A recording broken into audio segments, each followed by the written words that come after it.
is Robin Alex. I am a entrepreneur just from my whole career, starting from a young age. I was the kid that was selling anything to other kids at school, down to candy bars to even song lyrics. I invited you to be one of the co-founders. Happy to be, partners with two incredible people. How do you segment your roles and responsibilities in your everyday life? I like to start my days pretty early, hit the gym, and then 6 a.m., one, trying to get the kids ready for school, but at the same time, starting to catch up and start messaging people.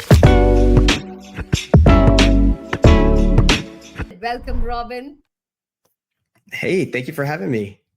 Thank you so much for joining. So, did you have a glass of water? You okay? I know you traveled. I got in. I apologize. I had to switch with my wife from driver to passenger and got here as fast as we could, but I'm ready to go. Glad to be here.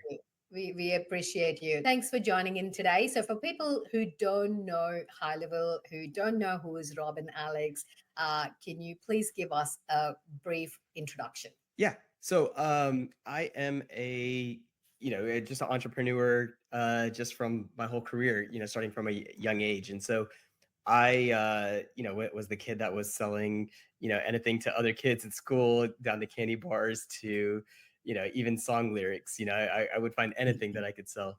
But as I was getting older, I got into video games and actually started an online game server company.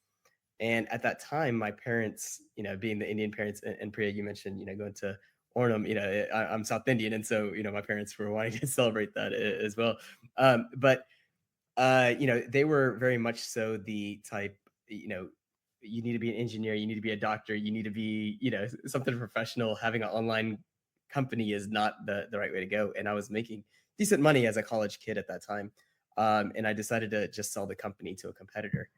And that competitor ended up becoming a public company, and I sold the company for nothing. So that's when I realized, maybe the entrepreneurial world is bigger than I really think. And then from there, I got into being an IT consultant and really helping businesses. And what I specialized in was in small businesses. And at that time, there was this big movement of, think of your local dentist, your, local mechanic shop. They were all upgrading their technology, within their location. And, they were buying big servers and things of that nature. And at the same time, they were also going through the digital revolution where they were trying to figure out how can they build a website online? How can they, have a presence? Because if you didn't have a presence online, what are you doing? And while I was working on the IT infrastructure side, getting their computers online, putting servers in place, they would come to me saying, hey, we're getting these massive quotes for, a new website, $25,000, $50,000, $100,000. And I remember looking at it saying, wow, it's a lot of money. How about you give me the project and let me see if I can do it? And I would charge, far less. And that's where I kind of learned, how to really develop for small businesses. And that's where I got into building databases, building systems, and kind of, early renditions of what a CRM capability could look like. Fast forward about 4 or 5 years later, I realized that, I could take on these projects, but then you run into the world of feast and famine, where you pick up a project, you're doing it incredibly well. Then over time, you get into this world of, scope creep. I'm sure everyone's kind of dealt with it, where it's you're not charging them for anything, and then the project that you thought was going to start ends up becoming even larger at that point. And but all in all, it was fun and a great experience. But once the project was over, I was struggling to figure out what's next. Like, how do I get my next customer?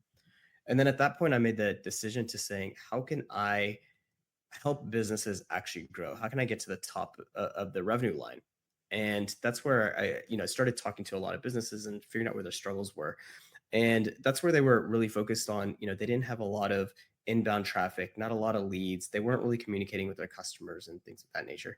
So that's where I really got into doing things with Google ads, Facebook ads, but then also helping and consulting with the businesses on saying, okay, you have this traffic coming in. What are you doing with it? And we got really good at gluing 15 different applications together to accomplish, because we just knew the business owner was not going to handle it. So I basically said, okay, we're just going to build all the technology for you. And at that time, there was no system like what HighLevel is today. It was in that world, there was only one product to rule them all for that one specific feature. So from calendars, there was Calendly. From a CRM perspective, there was HubSpot and all these different tools. And it was a lot to implement for a business. But we got really good at it from the agency side and grew that to a decent size. But through that journey, I got a random call from one of my customers saying, "Hey, there's these two gentlemen who are launching a new software, and they really don't know what to ask or what logins they need to get it set up. And I don't know. I'm not technical. Can you talk to them?" And I got on a call, and it happened to be Shaun and Varun, my two co-founders. And we've never met before or anything. And I gave them access to what they're looking for, and we just hit it off. And my question was, "Hey, I service a lot of customers. Tell me about your product. What is it doing? What's the value? Why does this one customer like it?" And they were trying to explain it, and I was like, "Oh, this is interesting. Can I show you something?" And I went into my conference room at the time and took a picture, and we had mapped out, all the different applications and what we're doing as a business. And I took a picture and brought it back on the Zoom call saying, "Hey, what would it take to build something like this?" Or, it's very close to what you guys are trying to get to. And they gave me the strangest response in saying, "Give us a couple of days, we'll call you back." And I remember it was like, okay, are they just kind of trying to end the call because they got other stuff to do? I always said they could have been working for Megacorp. Like I didn't know who this company was. They could have been a massive company, and maybe it was, Sean and Varun was just kind of a project manager, just trying to get it, to the next client. But the best thing happened was 3 days later. I remember 8 a.m. I was driving to the office, and I got a call, and I didn't have the number saved, and it happened to be Sean calling me. And Sean's like, "Hey, dude, do you got a couple minutes to jump on a Zoom call?" And I remember my response was like, "Sure, but who is this? What are we talking about? Like, what's going on here?" And he's like, "Sean, remember we spoke a couple of days ago?" And it took me I was early morning, not really thinking. I was like, "Oh yeah, yeah. Well, I'm about 15 minutes away from the office. Let me call you back." And I get to the office, and of course, I completely forget. I'm making my coffee, talking to the team. We're getting our day going, checking email. And then I'm in a meeting in the conference room, and then Sean calls me again saying, "Hey, you never called me back. What's going on?" And I just felt so apologetic about it. I jumped on my computer immediately, got on a Zoom call. They had built out the first version of HighLevel. We had mocked it up and put it together. And at that time, I was like, "Oh my gosh, this is amazing. Can I test it out?" We took that code, deployed it, and then from there we went to a couple of my customers that I had, launched it, immediate success. And we just kept making it better and better and better. And I basically said, "Oh my gosh, you guys like are saving my business. I want to implement this. I want to buy it from you guys for all of my customers. What would it take?" And they gave me some price, and I was like, "Okay, perfect." Um, but beyond the price of what you're going to charge me, like I want to serve you guys because you guys serve me so much. And I basically told them, like, what can I do to get you to other customers? And they said, "Sure, just tell anyone you want." And so I started picking up the phone and started calling different customers, different people along the way that I've met through the industry and stuff like that. And everybody said, "Yes, we want to get into it." And I remember I called 20 people, and everyone said yes, but 13 of them not only said yes, they actually did it. As entrepreneurs, we tend to say yes more than we probably should. But the 13 actually not tried the software. They got really great with it, and it was incredible. Revenue started coming into the business. And then one of those happened to be an individual who's big in the community, Rob Bailey, where he had sold his agency. And that agency, well, he basically said, "Robin, what you guys built here is phenomenal. When I was running my agency, the same tech stack, I was spending close to 40, 50, $60,000 a month. And what you guys built here is fractions of a penny, and this can change the whole industry." And he basically invited, so after selling his agency, he started to become a business coach and was inviting agencies to come into an office in San Diego, and invited us. And I remember calling Sean and Varun, is like, "We need to be there. This is going to be a great launching pad." Varun, of course, is in Qatar. Sean is in Oregon. I'm in Dallas. And Sean was like, "Let's do it."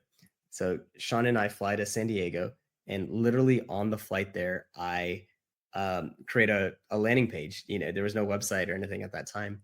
And we meet for the first time. Sean and I are in an Airbnb. It was a kind of a sketchy Airbnb. We're in the wrong part of San Diego, but that's all that we could afford at the time. And we call Varun. It's like, 9, 10 p.m. at night in San Diego. And Varun is waking up. He's on the other side of the world. And we're just talking for hours, just learning about each other. And of course, we did not plan for a presentation. We did not talk about anything like that. We just got ready, went to the event, and we were called up. they gave us an hour slot, and we are like, I don't know, we'll just do a demo of the software. We get up, it was Shaun and me, and Varun is on the TV behind us. And at that time, Shaun and I just do a complete demo of the software. It took us about 15 minutes. And, Priya, at the introduction, you're like, Shaun just kind of talked really fast, right? And I'm coming in, putting in color along the way of like trying to explain it. But yeah, in 15 minutes, we wrapped up. And then we're just like, all right, well, thank you. And we completely sitting down. And then everyone was like, no, no, no, we have more questions. We want to help you guys. I think people felt bad for us. But people started asking us questions about the software. And then people really liked it to where people were saying, okay, we see that what's on the website. What if we buy for an annual package? Will you give us some discounts? Can you add these features and we'll pay more for it? And I remember Shaun and I kind of looked at each other and then we looked at Varun saying, yes, we will do it. And I slid back to the computer and added the new products. But what was amazing about that is there was 20 people in the audience at this event. It was kind of a closed event. And then there's 20 people virtually, similar to this. And everybody bought and everybody became customers that day. And from that point, Chandran and I made sure that we spoke to every single customer, got them onboarded, got them implemented. And from that point on, we just grew to what we are today, all word of mouth just from that launch pad. And a lot of what we did back then is still what we do today, where we provide, hands-on implementation. We ask, what we can do to help, and we want to continue that culture and that mission. And we're very strong about keeping it from the beginning to what we're doing today. Wow, there's so many value nuggets in there because I hosted Varun at another event when he came here to Sydney. And he said this exact same thing. Like Robin kept adding so much value and helped us grow because, I can't imagine like high level, to what MVP stage that you met them at. And you guys just started doing things on the fly. And this is one key message that all of us have to remember that you cannot have all the ducks lined up. You just have to do it in the fly and grow. And one more thing I remember Varun saying was you provided so much massive value that they both felt guilty that they have to, give back something. And that's when they invited you to be one of the co-founders. So tell us a little bit about how that happened. Yeah, it was funny is I was just having so much fun in the perspective of, wow, that, I have this agency that is decent size and it was taking care of, kind of a lot of things for me personally. They had built an incredible software and I just wanted to champion it on behalf of them. And, Sean and Varun are incredible guys. And so, I've always believed in, when there's great people, try to, build your village and just try to keep close to these people. And so we just got to a point to where we are just talking every single day and I was just trying to help them. And then at the same time, they were helping me because I was almost like the test baby, like the perfect test case of they can test out different things. I wish giving them feedback. And, this is where we really got heavy into the product and how we built it. But it was never in a perspective of me trying to monetize off of it or anything like that. I just enjoyed helping, from that. And then it just got to the point of like, oh, I got to go travel. All right, well, I'll just continue just being basically like an ambassador and helping, but at the same time helping develop the product. Now, what was also funny is through that journey, remember I said early on, like, I don't know if this is megacorp. I don't know much about it. But over time, come to realize like we were in true startup mode. There was no legal entity. There was no corporate structure. We barely had a Stripe account and like a bank account and things like that. So when all of this happened, it was straight karma, like just the perfect mix of everything happening. And we were just growing it. And then by the time it was like a year and a half, maybe not that long, maybe like 8 months into it, it's like, wow, there's a lot of money coming in. We really need to formalize the business. What's going on here? Because taxes and it's setting up entities. And then yeah, that's where Shaun and Varun are like, Robin's a part of the business, so we need to include it. And that was an awesome moment when they did that. And I, still I still remember that to this day and just happy to be, partners with two incredible people. So how do I know? I think Shaun mentioned in one of the podcasts, like for making it formalized, we have the CEO, CTO, CMO kind of, the official roles. But how does a typical day in your life looks like? Like how do you segment your roles and responsibilities in your everyday life? Yeah, what's fun is while we have these official titles, we were kind of forced into it. We definitely run the business as a founder's office where we still get to be in startup mode. We just kind of look for problems, and whoever's the fastest to the problem, we like to jump on it and try to solve it. But a typical day for me, because we're a global, 24/7. There's no time to sleep from a company perspective. I like to start my days pretty early, hit the gym, and then around 5 a.m. and then 6 a.m. I'm starting to one trying to get the kids ready for school, but at the same time starting to catch up and start messaging people. And this is where we put a lot of focus, at least for me and Shaun, in our mornings, to where we want to connect with the engineering team, the development team, the product team, talking about where we're going with the product and all the new releases and all the cool things. So that's usually where Shaun gets his daily dump of updates that comes in, and he kind of goes through and is like, "All right, let's do this announcement," and stuff like that. So that's where it was kind of bred from. But then after that, we get into kind of the boring part of the day where it's you're dealing with the legal meeting, the finance meetings, and stuff like that, where we try to go through it as fast as possible. But when I try to get to the, by lunchtime in the second half of the day, it's how can I get back to talking to customers? So that's really where I try to index my day, and being at events like this is what I really enjoy, and how can we do more of this? Yeah. So do you take care of the marketing aspect? I know you said, it's kind of everybody who problem solves as much as they can, but primarily what's kind of your role, and what do you focus on in the operational side? Yeah, I mean, kind of that same thing of just literally on the operations of the business. So connecting what we call go to market. So anything from how do we present ourselves to branding to marketing. We have a great marketing team to the customer experience. So the second that you see us online, we want to make sure that the experience of you coming into our team, do we have a great experience there? So, we have hundreds of people that's on 24/7 that, we want to make sure that we can not only understand what your use cases are, but help you implement it. And that translates from, our trial experience team. So when you're in trial, we want to make sure it's phenomenal there. When you're a new customer in the first 90 days, what does that experience look like? And so we built up a massive team there. And so we want very similar. We want to make sure the experience is phenomenal. And then post 90 days, we want to make sure that your customer support journey is good. And so making sure the operational side of tickets and making sure that we're getting you the solutions that you're looking for. And then from there, it's connecting with the product and engineering team. So this is where we all partner together to make sure that the outcomes of what people are wanting to use the product for actually make sense. And then there's some ancillary teams, when you get into like the finance, the legal side, um, the RevOps side, which is another big one. So the RevOps side is basically the ability to look at all of our data from a meta perspective of Priya, how do you use HighLevel, and how does that play to the greatest story? And so we have a team that's just focused on that. So when we talk about our crazy stats that we like to offer, to talk about the business or advice and how we give to our agencies is really looking at the trends, the data. So we have a whole team dedicated to that. And then layering an AI on top of it, gives us really great knowledge on how to support our customers even better. Yeah, I think that's the biggest, feature that stands out for high level. I personally feel that I don't think a company this size, the co-founders are there in the Facebook group answering, comments, and people tagging Sean Clark for $40. I'm like, don't do that, please. So, but still, I don't think they've ever mentioned like, why do you tag me for this, or this is not worth my time. There was this post where someone said, I'm not happy and I want to exit or something like that. And Sean literally commented to that, I'm going to raise this to the team and make sure you're looked after. Like he didn't even, the way, all three of you handle things is so beautiful, being a remote first company. So just on those lines, yeah, High Level has got, 1,000+ employees. I don't know the exact number, and completely remote.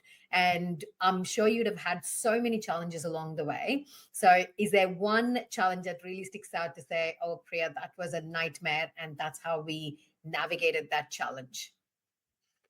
Yeah, I think growing, we've always been remote, like you just mentioned from the very beginning. I think we wanted to make sure that that was a part of the culture, only because we've always looked at it as from the top we need to represent the culture down, and it would be unfair if we created an office and our employees are there, and yet here we are working from home. So we're trying to figure that out the bigger that we're getting. But early on, we started the company right before COVID. And so hiring people to work remote, there's some people that will lean into it, but hiring at scale becomes very challenging because it's like, one, you're a startup company. Who are you?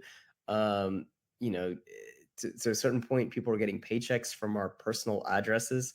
Like, of course, we had the legal entity, but it's still our personal home address on it. So people would Google us, and or when we're trying to recruit and all that, it's like, who is this company? Why does Google Maps, when I put the company address, show some random home out there? So I would say that those are challenges. And one interesting thing was, I remember one of our lead engineers today, we had to get on a phone call with their parents to explain that we're a legitimate company. And it was the first time that we almost had to beg, like, please, we really like your child. I think they'd be really great for the company. We're going to pay them, what they would get at any other company. But yes, we work from home, and it's not fake. Like, it is a real thing. So we had to do things like that. So navigating those waters over time, or at least early on, and then once COVID happened, it made things a lot easier because I think as a world we accustomed into it. Um, so that's definitely on the growth of the company. From a product perspective, the challenge that we deal with every single day is making sure that our customers are happy. And you give a great story of like what happens in our Facebook group. That is actually one of the most important parts of our business is our community. And the industry that we're in moves so fast. You follow trends, you kind of follow the way that people think about marketing, the strategies, and how to use software. And so we always want to stay ahead of the curve by just listening and watching. And sometimes, while we try to understand it, we always think about our customers, our community is always going to be 1% smarter than we ever will, because you're in the trenches and we're trying to deliver you tools so that you can implement and deliver faster than anybody else. And through that journey, it takes us a little bit longer to connect the dots. And so sometimes when we deliver product or deliver tools, it may feel not 100% built or out the gate ready to go for the first iteration of it. And that's just us trying to, hey, does this look like what you're looking for? Right? Like, we need to start somewhere. And so we call it our skateboard method. Um, and so those are kind of the challenges of like, how quick can we put something out and then get feedback from the community so that we can align and really roll it out in a position so that it is valuable to you and that allows you to help grow your business. Yeah, I remember you telling me when I asked you, I want to work with the Australian government and different agencies, and the biggest challenge I have is the cybersecurity. Robin, what's your suggestion? You said build an MVP. That's the best thing to do. Always start with an MVP and then go from there. So I think that's the biggest message for everyone out here. Again, don't wait for all the ducks to line up. So I think when we met at Sydney, there's another important aspect you pointed out, that recently you and Varun have been very, very health conscious, and you have started going to the gym and you've taken that as a priority. And all of you guys, I mean, it's so extremely hard to stalk you guys. You're so private. Is that an intentional choice? So, two questions there for you. Well, okay. So on the health side, I think it's just, we're getting older and we want to make sure that, we can keep up with the energy of not only the company and everything that's needed there, but we all have young kids. And so, making sure that we're balanced, not only from a time perspective, but we also, you know, working on a computer 18 hours a day can cause you to, binge eat and things like that. So we're just trying to get a little bit more healthy on that front. And so that's something that Shaun and I always try to kick around and, what strategies we can do.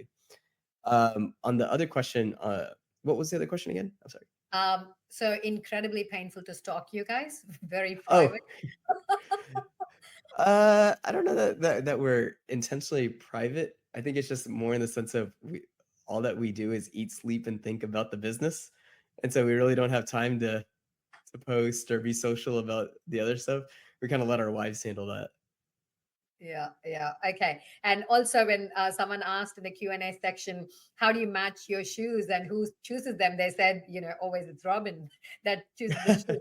So what's the fun agenda behind the matching shoes? I don't know if there was any agenda. It was just one of those things of I remember I was randomly on a website, and I just stumbled on shoes that had our brand colors on it.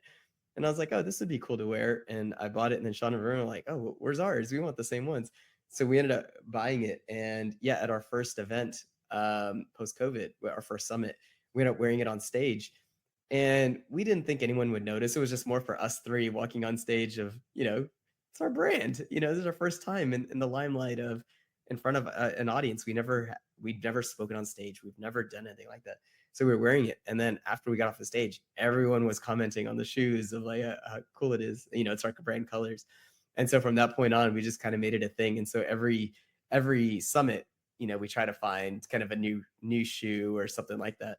And even that culture within the HighLevel community has blown up to where internally within our company, a lot of teams have like, for our team, we're getting custom shoes so that our team can represent it.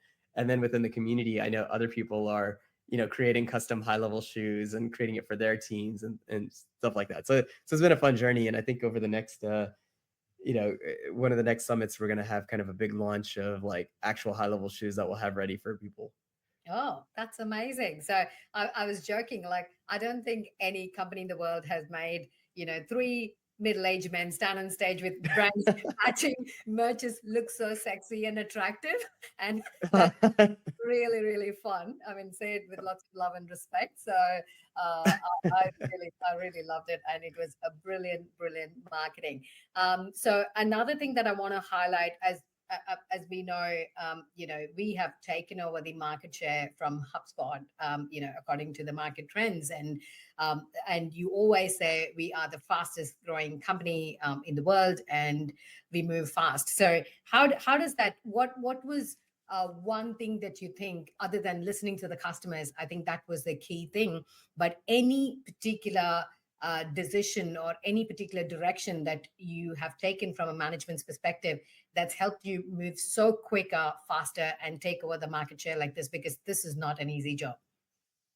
Yeah, no, I don't think that there was necessarily one specific thing that, helped us, continue becoming one of the larger players out there.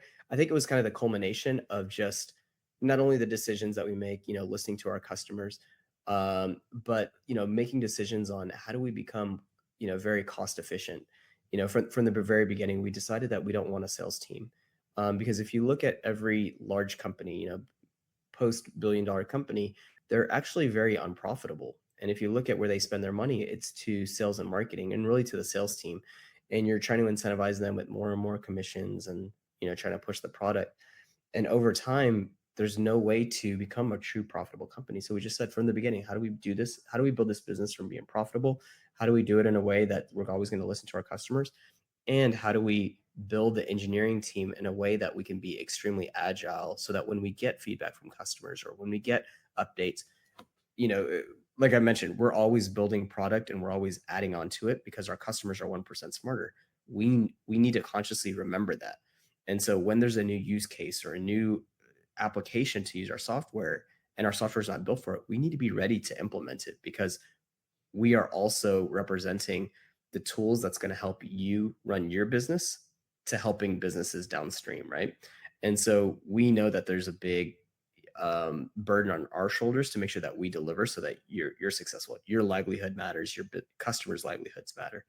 And so I think it's kind of that combination of everything, and just not getting away from that has been super valuable for us. And I think that kind of that whole decision tree is what helped us get to where we're at today. But I also feel like we're not done yet. HubSpot is, from a revenue perspective and size of company, is way larger than we are. We have a larger digital footprint.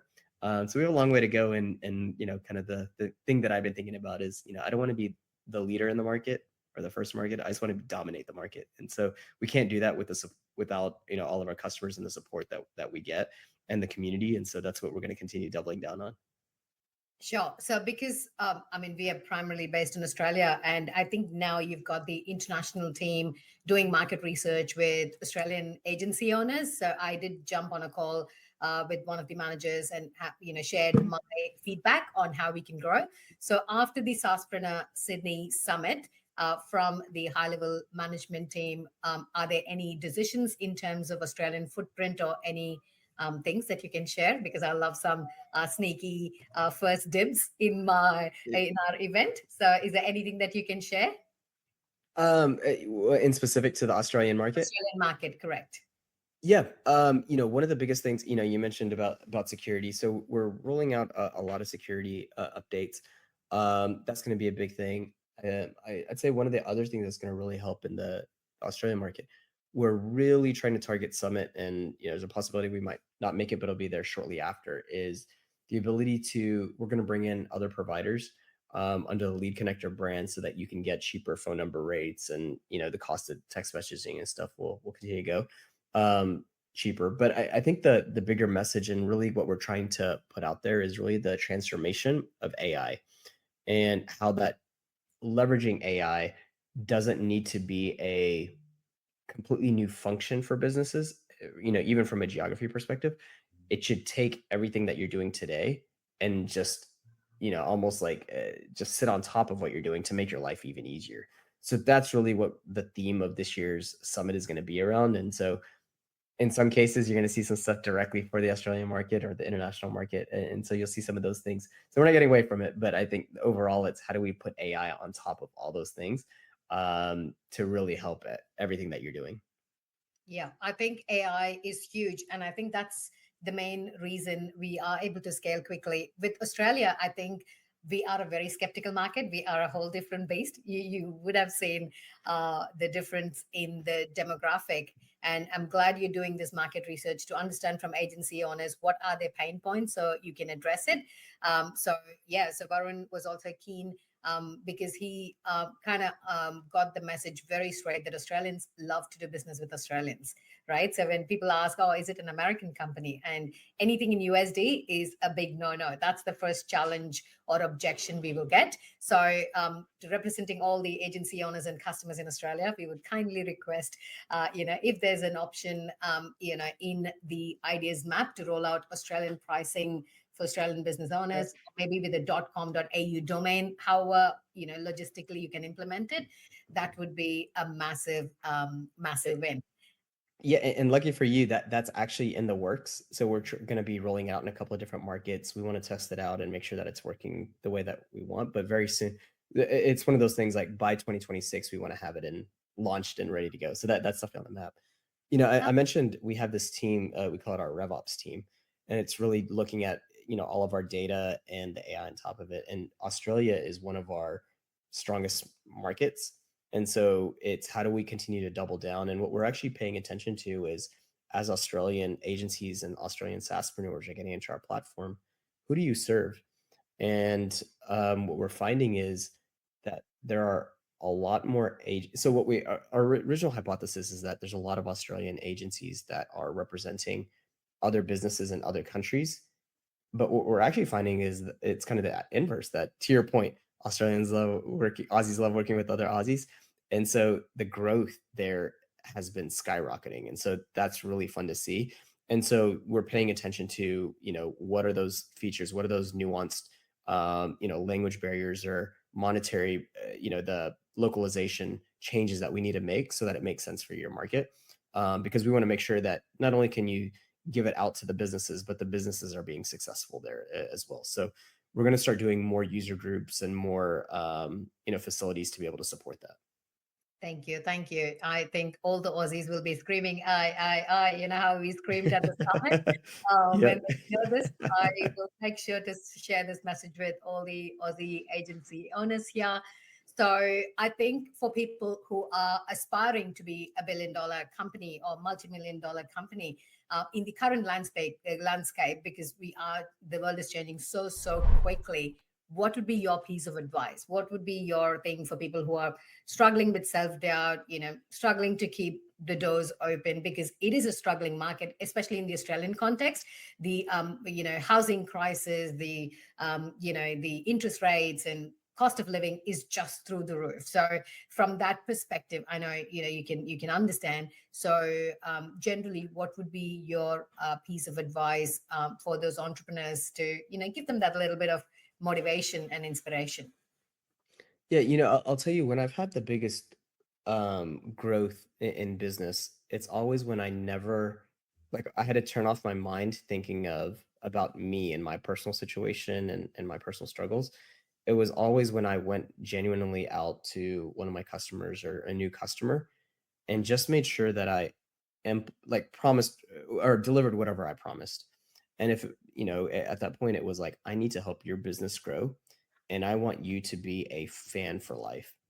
And every time I did that and, you know, felt like it was always an interesting moment where it felt like I'm taking a big sacrifice by almost turning off my personal things. But every time that I did that, I never really had to focus on it. Like it just naturally all aligned.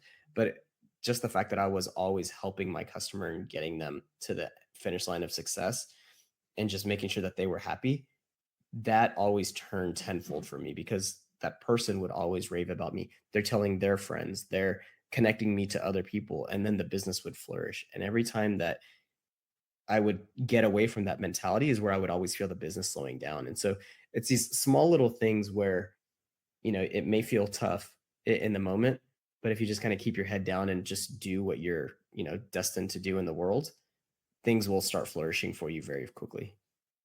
Yeah, basically help people make money and they won't stop paying you. Yeah, Uh, exactly. that's kind of the thing. So I know,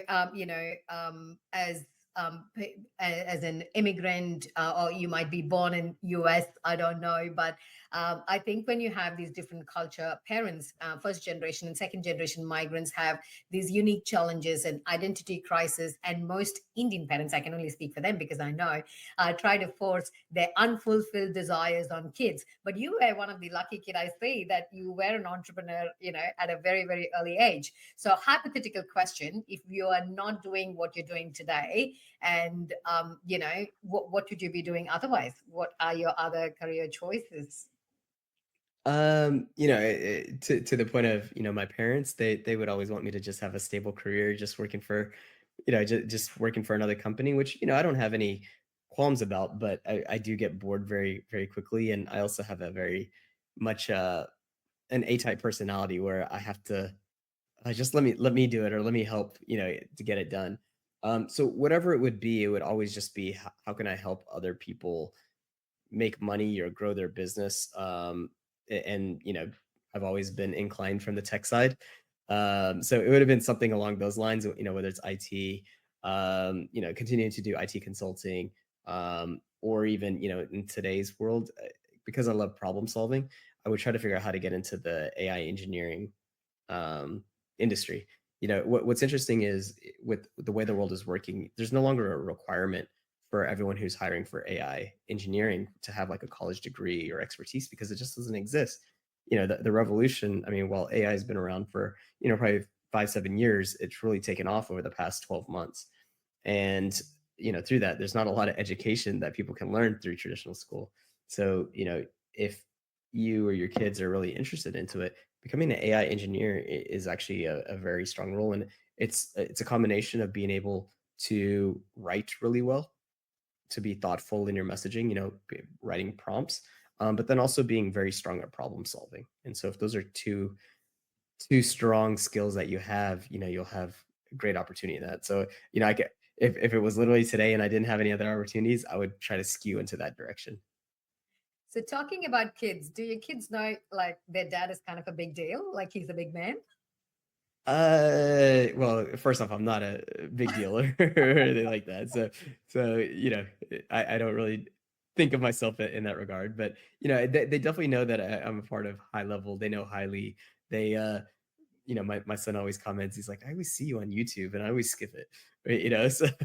So they know I'm around and do things, and you know, they love talking to Shaun and Varun and know that we're always up to something. But I don't think they realize, how large High Level is and the impact that it's providing. Which which is okay. They're in their own little worlds right now. Yeah, I mean, I do that all the time, and I'm like, dude, I'm gonna speak in Dallas. Do you know how big deal it is? I'm there, like, they don't even care. They're like, I'm like, share my joy. I'm surprised. But they don't just get it. So I'm like, oh my god, you don't get it. But I want to share with them, but they just don't understand because they're kids. So that's why I want Right. to understand. Like, do you actually? tell them like, you know what, this is a big deal. I don't know, because I don't have a huge social circle. My life, I've got a very very tiny circle, and it's so they see the crazy version of me, and I'm like, you don't understand why I'm crying. You don't understand why I'm grumpy. You know. I'm right there with you. It's fun, looking at the world in the kids' perspective, and then well, we're out here trying to work really hard, and I think some parts of it that makes sense, and the other parts, the kids are just putting their lens on it. So yeah, it's definitely fun trying to interpret where they're at in life. Yeah. So I understand this year's summit is going to be massive. So, audience and people who are watching the recording, if you haven't signed up, I definitely feel you're going to have massive FOMO, because I've never been to Dallas. I've never been to HighLevel Summit in US, but apparently it's going to be in a newer venue, bigger. So can you share a little bit details about the summit in October, Robin? Yeah, yeah. So, just generally speaking, the Level Up Summit is our annual user conference, and it was intended for everyone to have an in-person event. I think many of us, mostly in this industry, all work virtually. Here we are. I'm in the States. Priya, you and Jithan are different parts of the world, and we're able to collaborate in real time. But there is something magical about bringing people together and having that human to human connection. And what we want to do was create an environment where everyone is, eating, sleeping, breathing high level, and not so much from a company perspective, but more of, we're all here to learn, all here to understand, and all have, some connection with other people doing the same thing that we're doing, which is, building technology, building applications for small businesses, or really any business out in the world, from an automations perspective, AI thing. And so that was really the intent of how we built our user conference. And we wanted to bring in top level speakers, not only from a self development perspective, but also people who are doing really well in the industry, giving some expert examples, giving some technical examples. We have a lot of workshops and breakouts. But then also, many of us are entrepreneurs and we work incredibly hard, and it's very difficult to disconnect. So we wanted to create some networking opportunities as well as some fun parties to just build stronger connections with other people in the community. And so that's how we started. And then our first event we had about 600 people, and we've consistently grown it. This year I think we'll have closer to 1,200 people, 1,300 people. And the reason that we are not trying to grow it to these incredible numbers is because I want to be a part of the community myself, and I want to make sure that I can have great connections with everyone at the event. And we want that same experience for everyone else. And once you start turning it into a 5,000 person event, 10,000 person event, you don't get to create that whole networking feel on it. And so we're trying to hold back for as long as we can, just so that we can make sure that we can continue to build that culture. And our hope is that not only do we release a lot of new features and to make those announcements, but people walk away with actionable steps to help grow their business or make that next stepping stone or even meet that next partner to help evolve their business from there. Yeah, I think I've got two feedbacks based on the summit. One, how well it ran in Sydney, as a well-oiled machine. Like, after every speakers, all three co-founders will come and give them, a tiny memento. Everything was so timed, so there was no delay. Even within a minute, everything was so perfectly well done for the size of the events that you organized. The team worked like a well-oiled machine. Everything was so well planned and executed. That's one good feedback. Second, great feedback. I don't know which marketing team was working when UK and Australia happened, the different SaaSpreneur events. The marketing was brilliant. I think you need to bring that team back, because I don't see that same thing for the US Level Up Summit. They had beautifully personalized marketing message for Australia and UK. And at that time, whichever team was doing it, it was brilliant. Like every marketing message there was so unique, was extremely creative, and they did such a brilliant job. Got it. Yeah, the whole marketing team is phenomenal. I definitely say that we have one of the best marketing teams in the world, and they know how to really certain times tug at your heart, for emotional things. So that they really focus on those things. On the summit side, we actually kick off our marketing, like our actual marketing, starting next week. And the reason being is because what we've learned over the years is that people don't actually buy tickets until, it's a little bit closer to the event and things like that. And so you'll start, and we just finalized all of our speakers. We kind of finalized a lot of the planning. I mean, we've been planning since last year. The week after after our events team takes a whole week off, and then it's like a week of coming back, finalizing everything, and then we start planning right away of what are we going to do this year, what venues. And so they've basically created this huge master plan on marketing it. And so you'll start seeing a lot of that personalization very soon. Ah, okay. Okay. So I was just too desperate. All right. So that is It's coming. I know Australian context to really get it. They've done a brilliant job. So that's kind of my feedback. So I'm excited. If any of you in the room have not booked your tickets, this is your opportunity to book your tickets. Like I said, I literally met Jitin at the event. Any discount code for event in Dallas? I think they've got the VIP discount offer going on right now. Am I right, Robin? Yeah, yeah. And actually, if you go to the website, there should be discounts available. What we can also do is if you send, Sydney's on the call.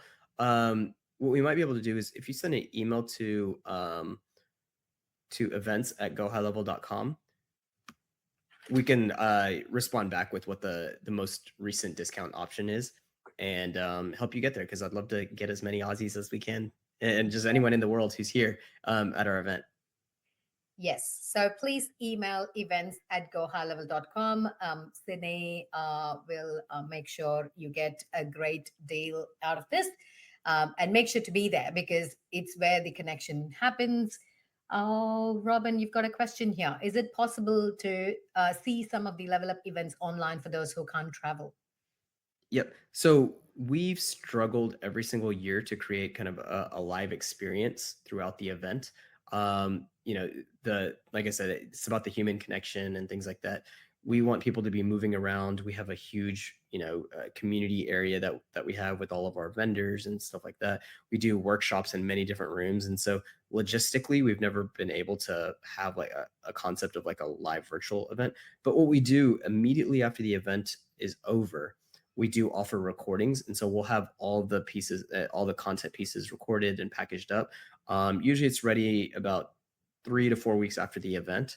We got to go to editing and all that, and they'll be available for purchase. All right. So it's 10 o'clock on the clock. And I always say, time equals money. And that's the thing I value the most because even the richest man on the planet Earth, one thing he cannot buy back is time. So we value your time, Robin. We truly appreciate about, sharing your knowledge, your journey.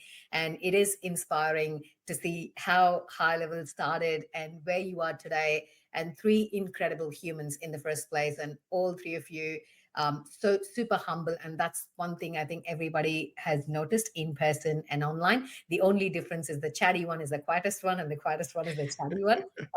And you're always smiling. So I think that's the only difference, like Instagram versus reality, that I found out. And I'm too honest and upfront for a South Indian girl. And I mean, and this is me in person or online. That's what is me.